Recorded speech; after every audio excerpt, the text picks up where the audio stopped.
Time to give the Action 3 another shot.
Hey, my name's Jake and I create content here to help solo creators on the go. So I test and review lots of filmmaking equipment here in Alaska and I give you tips and tutorials on how to use it. If that's something that interests you, consider subscribing.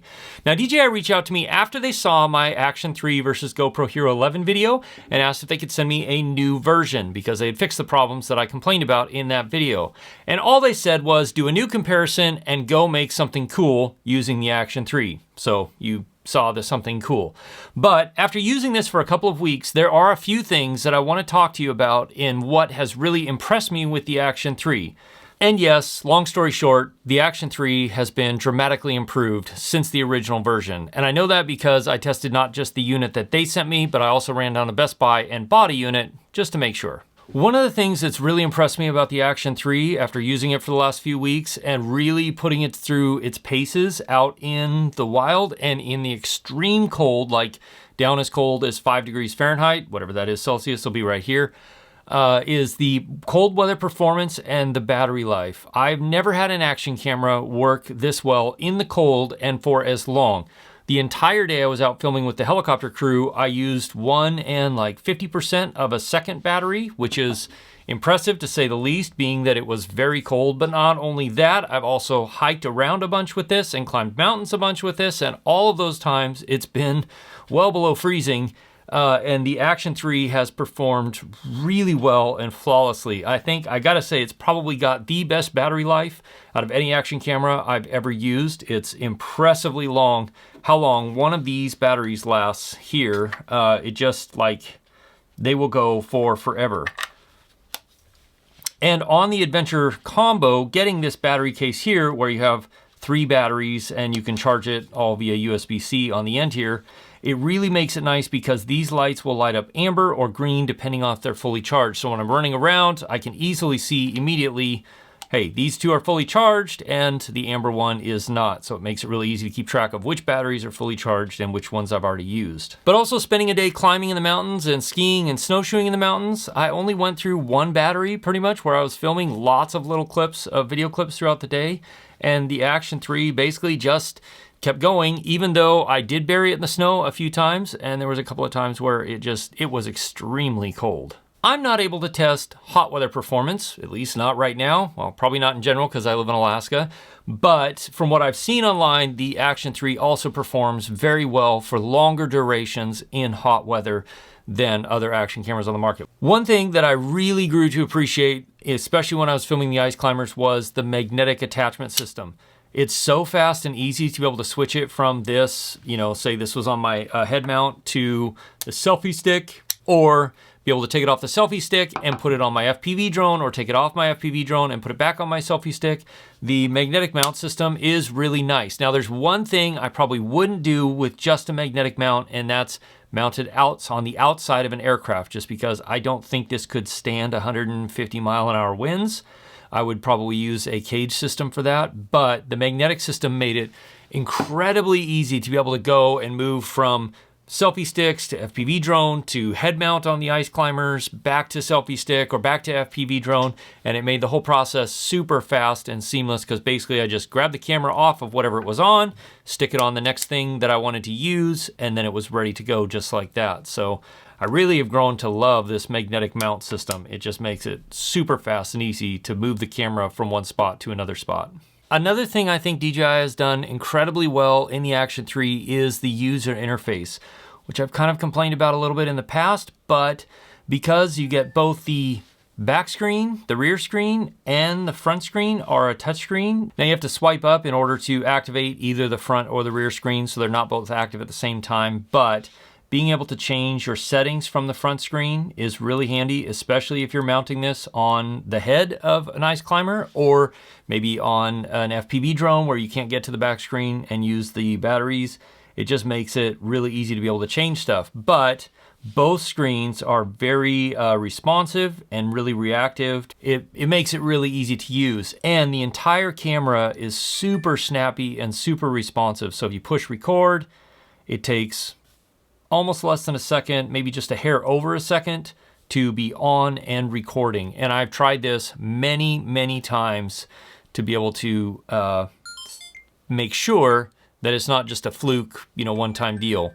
Every time I've tried it, it's been that fast, which makes it great, especially if you're trying to capture moments when you're grabbing the camera and turning it on as fast as you can to capture something. Something else that kind of surprised me about the Action 3, now that I've had some really good amount of time to play with it and test it and really push it through, is the low light performance. You can see here a couple of different versions with a couple of different ISOs, but I've never had an action camera get that high in the ISO with that low of a noise in the shadows, which is impressive. Now, some action cameras will when you boost the ISO, they'll crush the shadows to keep the noise less apparent, but the Action 3 does a really good job of keeping a pretty clean image at much higher ISOs than most action cameras I've ever used. So whatever they're doing in there for noise reduction and the sensor combination, it does a really good job keeping the noise really clean, or keeping the image really clean at higher ISOs. Along with the footage quality, the fact that you get up to 4K 120 frames a second or HD up to 240 frames a second,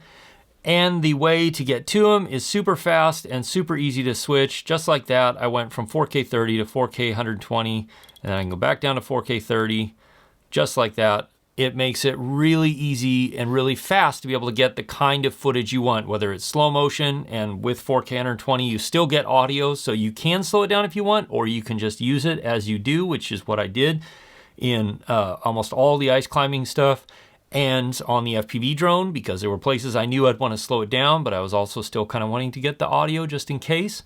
Makes it really fast. And then being able to just switch your modes like this to slow motion, and then being in 4K or 1080p 8x, which is 240 frames a second, and gives you really good options for being able to switch between footage. Another thing I think DJI did incredibly well is the amount of audio options you get with this. Not only do you get basically stereo mics where you get surround sound, or not surround sound, but sound from everywhere.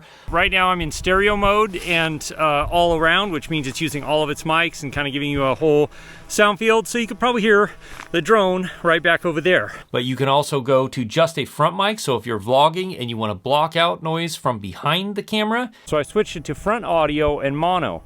And the drone noise behind me, or behind the camera, should be considerably quieter, unless I turn this direction.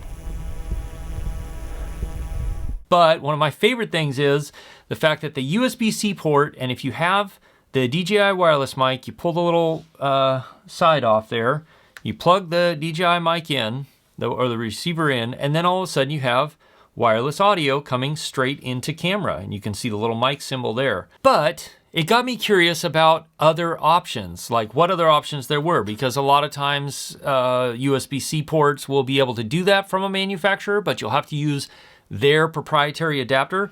So this is a little USB-C lapel mic from Sennheiser that I got a while back.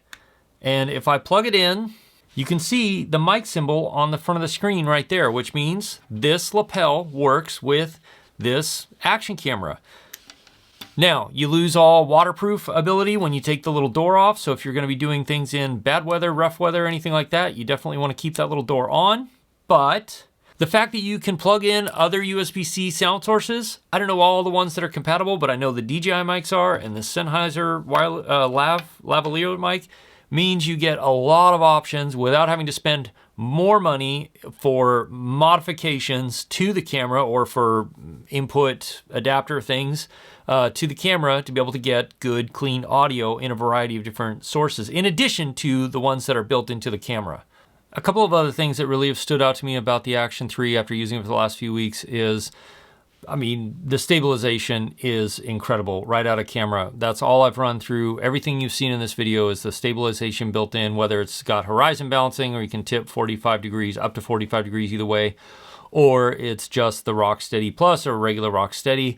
All the stabilization modes give you this crazy smooth footage no matter what you're doing with the camera, which is impressive. And having that really extra or ultra wide field of view that they've built into this has made it really nice, especially when I was putting it on the rock climbers, because they were within inches of that ice wall most of the time. So being able to get actually enough field of view to be able to see more than just the ice that was directly in front of them made it really nice. But another actually kind of cool thing is, right down here on the bottom, if you push that little 1X, you can actually zoom in up to 3 times, which is kind of cool.